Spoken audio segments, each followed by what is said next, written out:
Assalamualaikum warahmatullahi wabarakatuh. Perkenalkan, nama saya Rizka Mazelisha dengan NIM 20059196. Sebelumnya saya ingin berterima kasih kepada Ibu Mutia Rozalinda SEMM yang telah membimbing saya dalam proses mata kuliah manajemen kualitas.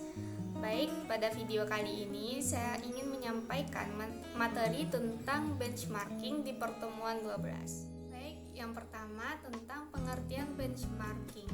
Benchmarking ini adalah suatu proses perbandingan secara sistematis mengenai proses dan performa yang ada pada organisasi dibanding proses dan performa yang ada pada organisasi lain. Tujuannya yaitu menemukan gap apa yang ada deskriptif dengan persen performan atau persen condition dari proses yang ada di organisasi, sehingga kita pada akhirnya bisa meletakkan standar baru atau improve apa-apa yang ada di dalam organisasi. Hal ini bermanfaat untuk membantu dalam mengelola proses kinerja perusahaan. Apa-apa aja sih tipe-tipe benchmarking ini? Tipe-tipenya ada 5. Yang pertama yaitu historical. Historical yaitu membandingkan kinerja perusahaan pada masa sekarang dengan masa lampau.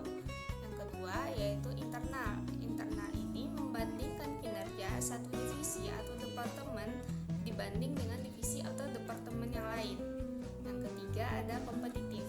Kompetitif ini yaitu membandingkan kinerja dengan kompetitor lain. Yang keempat, kondisional.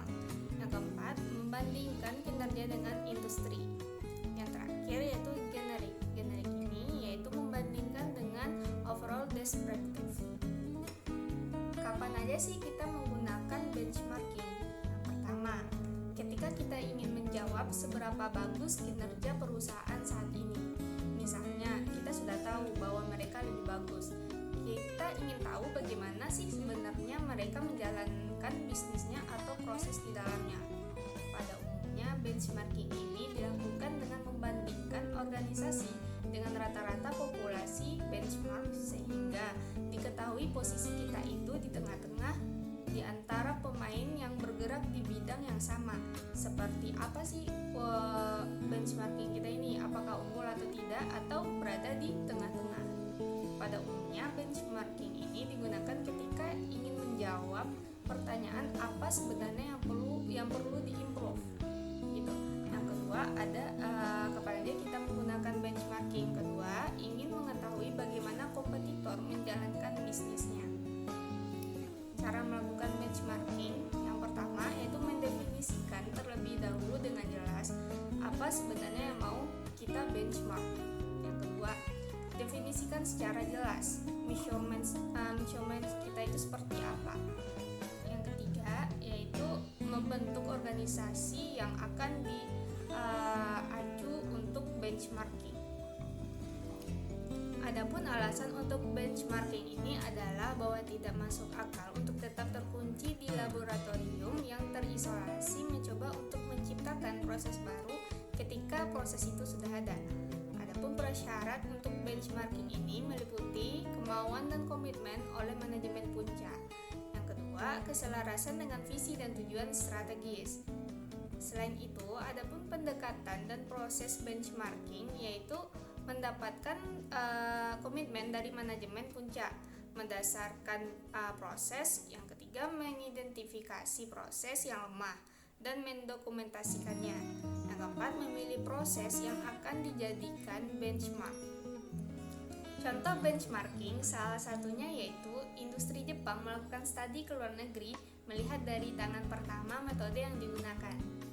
Adapun manajemen memiliki peran kunci dalam proses benchmarking, termasuk komitmen untuk berubah, menyediakan dana, mengotorisasi sumber daya manusia, terlibat secara aktif dan menentukan tingkat pengungkapan yang sesuai.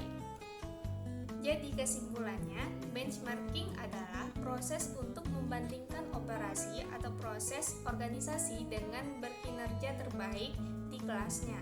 Tujuannya yaitu peningkatan kinerja utama untuk proses yang lebih rendah. Benchmarking berfokus pada proses dan praktik, bukan produk. Gitu. Oke, baiklah, hanya ini yang dapat saya sampaikan. Kalau ada salah dan